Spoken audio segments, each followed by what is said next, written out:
Naghiwa ni ko diri og karning baka. Kaning baka ha, buntag pa na ko ni gitangtang gikan sa refrigerator. Usa ka tuig din ako ning gidefrost kay perting kahiya gahi pa kay sa akong ulo gumikan sa ka frozen niya. Kung magluto ko, di gyud mo absent ni akong onion dire. Ako na din ning gi-slice ning white onion. Dayon ako na po din ning gi-slice ng mushroom dire. Wa na ta mo pakita kung saon pag-slice kay kahibalo kong mas sweeto pa mo kaysa nako. Gapainit dire ko gala dire. Ako na nang gibutangan dira og idibol. Kay init naman, so ato na nang ilunod ang ato ang onion. Aron ingon butag mayo ta muluto kay ukayon po nato na ato ang gilamas din ha. Aron di na mapareha og color nato. Di man ko ganahan og mapagod o mag-golden brown ng color sa onion. So ako na ning ilunod ning karning baka. Kaling sudan nga ako ang gihimo karon kas ara ning kaon. Kay di man gud po na sila mukaon og mabahaw ng kalanon. So okay na kay ni sa upat ka baba nga mukaon. Aron di na mo toasted ng karne dira ato nang butangan og isa ka tasang tubig. Ato usa nang pamalamalahon dira kay magtubig man po ng karne unya. Okay nato na dira mga bayot aron di mapagod. Humago kay takluban kay aron maluto na siya tanan. Napariha nagkolor na ko ang karne mga bayot so ilunod na nato ni ato ang mushroom. Ipanghulog lang gud po nato na dira tanan pasagdaan lang nato ng uban ug wa na shot din ha sa kalha. So ato lang ning ukay-ukayon drig panalagsa pasagdaan lang nato na dirang nakabuwang-wang na siya kay atong takluban mga bayot ang tubig ana manggawas din ha manglukso. Dayon nato na ning abrihan diri mga bayot kay luto na gyud ni ako ang recipe karong adlaw ready to eat ready to serve na gyud ning kalanuna mga bayot. So atong ukay-ukayon dira ato lang na pamalamalahon og kadyot aron inig kamala na mao na giingon og ready to butang to dalamisa na gyud na siya. Og na koy gilutong karning baka dire di gyud mahimo og wa koy gilanda. Galanda day ko dirig mga utanon mga bayot. Unahon ako nig paila-ila ninyo ning ilang halang nga atsal. Dayon isunod nato ning ila ang green food nga atsal. Dayon di gyud mo absent na ila ang tomato ng pula pa kaysa ako ang white. While naghikay day ko pagkaon na mo nang laba day ko sa mga dulaan ni Karina. Sa usa ka tuig mga bayot murag kasar gyud taon ako ning nalabhan. Kay mas daghan ang tugnaw nga panahon dire kaysa init.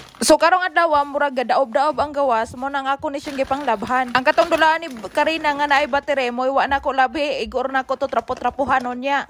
Kaning dili di baterya moy ako rang gipang hugasan. Kaduha din ako ning gipatuyok-tuyok aning machine mga bayot. Karon mga tangtang gyud ang mga abog nga himpilit sa ilang mga kapanitan. Ang katong mga dagkong mga dulaan murag di na to mahiluon din mga bayot. Kinahanglan na tag kwarta to para ipalabas sa laing kampanya. Kaporma dani ako ang bahandi dire. Kay miningon siya, "Mommy, go outside." So ako sa ning ilakaw-lakaw dito sa gawas mga bayot.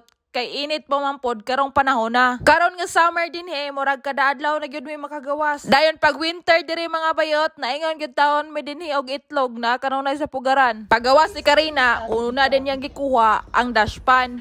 Kay padulaon ako nagbunbon mga bayot. Pasagdaan sa nako na siya magbungkal-bungkal din ha sa flower sa iya ang tati. Pagkataod-taod na karon kanang bulakang gatindog. Moingon gyud na goodbye kalibutan kay iya nang ibton. Gitawagan dami siyang papa, miningon siya gubanon man niya sa tindahan. Minani ra dai mi dire kay mo palit mig mga prutas. Daghan kay silang mga prutas mga bayot, lahi-lahi og porma, lahi-lahi og kulor. Kaning mga prutasa, kaning mga utanuna kada adlaw gid nilang kanon. Giingnan ako siya og mo palit mi og sunaron. Kay nakita magugog mais yellow corn. Dayon miningon siya ang mais karon dili kuno season din Dili kuno maayo mukaon og anagon basta dili season. Og niya pa dugay na daw tong na-stock tong anagona. Season day karon sa apricot mga bayot manandaghan kay sila stock. Minagi mi diri sa Kadaplina nagpangamay dining ice cream nako din Mo nang mikuha nga ako ang bana kay mga aon ko na may nigabot na mo sa balay. Dabot na dai mi diri sa among panimalay. Og naana ni si Karina dire gasuroy-suroy nag-open na ning drawer kaningita na pug unsa yang dulaan. Bisag lugos ko na siya kaabot dirha magkinto gud na siya basta makuha lang na iyang ganahan dira sa sulod. Iya na pa ng puskagon mga bayot, gasugod pa lang ni siya. Mahuman po na siya, unyang kadlawon na. Gipanglobga na dai ni Karina ng mga dulaan nga ako ang gihugasan o gilabahan ganina. Nangaoga na dai ng uban nga akong gibutang dira, ang uban nga wa pa naoga gibutang nako sa iya ang playroom. Mao din ang apricot nga mo ang gipalit ganina. Then kanang cherry, sobra na ato ang kinuha namo dito sa balay sa ako ang sister-in-law. Kaning green nga color mga bayot, aslom-aslom pa na kanon, pero kanang yellow na gyud, tamis na siya. Mao din niliso sa apricot mga bayot, gisit aside nako, kay ako na siyang dukdokon, kay lami pa na siya kanon, mura siya og mani. Dayon palit po dai mig pan ganina mga bayot, hinapit na lang pulig palit og pan kay anya